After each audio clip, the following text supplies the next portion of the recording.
Благодарам.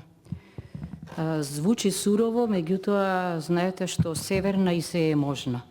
За еден професор по право ова е шок. Правен шок. И ме чуди што наместо вас овде не седи министерот за правда. Па да објасни како е можно ваков закон да стигне овде.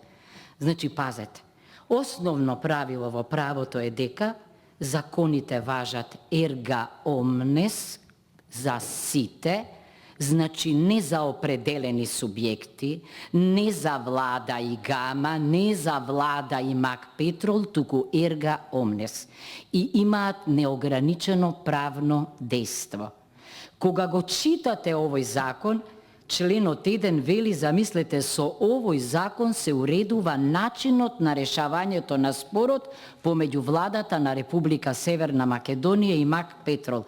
Значи интерпартес, односно меѓу внатрешни субјекти.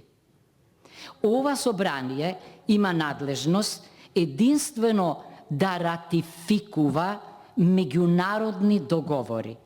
Ниту да ратификува внатрешни спогодби, а уште помалку да решава спорови.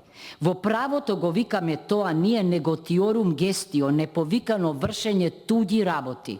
Спор може да се реши на суд или пак спор може да реши медиација. Не може да реши собрание. Ние овде ги адресираме и ги представуваме интересите на граѓаните.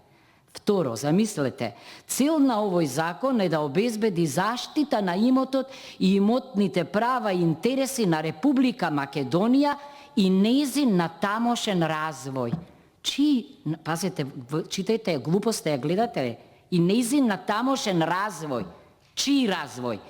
На Северна? Чиј развој? На имотот и имотните права и интереси? Па ова нема законска дикција. И второ, четврто, владата да ја склучи спогодбата за регулирање на меѓусебни односи. Пазете, со закон пратениците ги наредуваат или даваат овластување на владата да склучи спогодба за регулирање на меѓусебни односи. Немам зборови. И на крајот, пазете во член 5, овој закон влегува во сила со денот на објавувањето. Со ден на објавување во сила влегува устав и само со согласност на претениците во итни случаи и некој закон. Значи, господа, прво, не може да постои предлог закон за решавање на спорови. Такво нешто во правото не постои, ниту ова собрание е овластено да донесува вакви закони.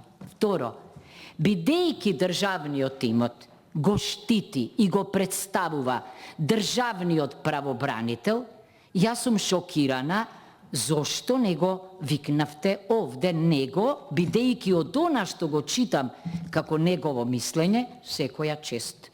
Одлично го нотира проблемот и вели дека нема да застане за вакво нешто. Второ, пазете, представници владата, предлагач владата, представници премиерот, се повторува приказната од уставните измени, па министерствата секогаш надлежни овде праќаат представници и барем тројца би требале да седат. Прво правда, второ финансии, трето економија, ама пред се правда.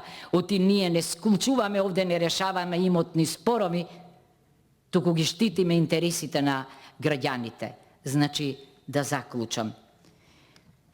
Собранието не е надлежно да носи закон за решавање на спорови помеѓу владата и мене ме чуди како председателот на собранието, кога стигнал ваков предлог, веднаш ова не го воочил и не го вратил назад овој закон.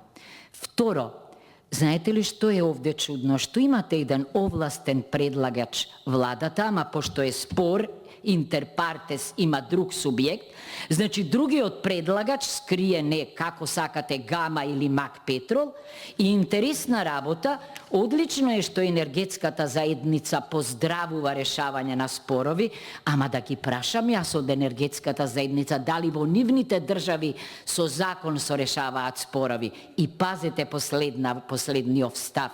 Врз основа на наведеното го поздравуваме ставањето на предлог законот на дневен ред.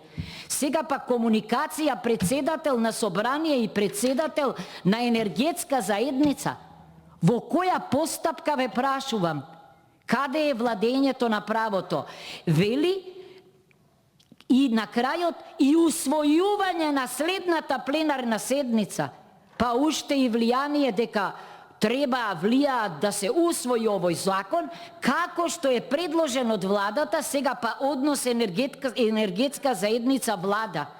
И усвојувањето на законот сега ќе обезбеди целосен демократски легитимитет на процесот. Молам, од кого извира легитимитетот?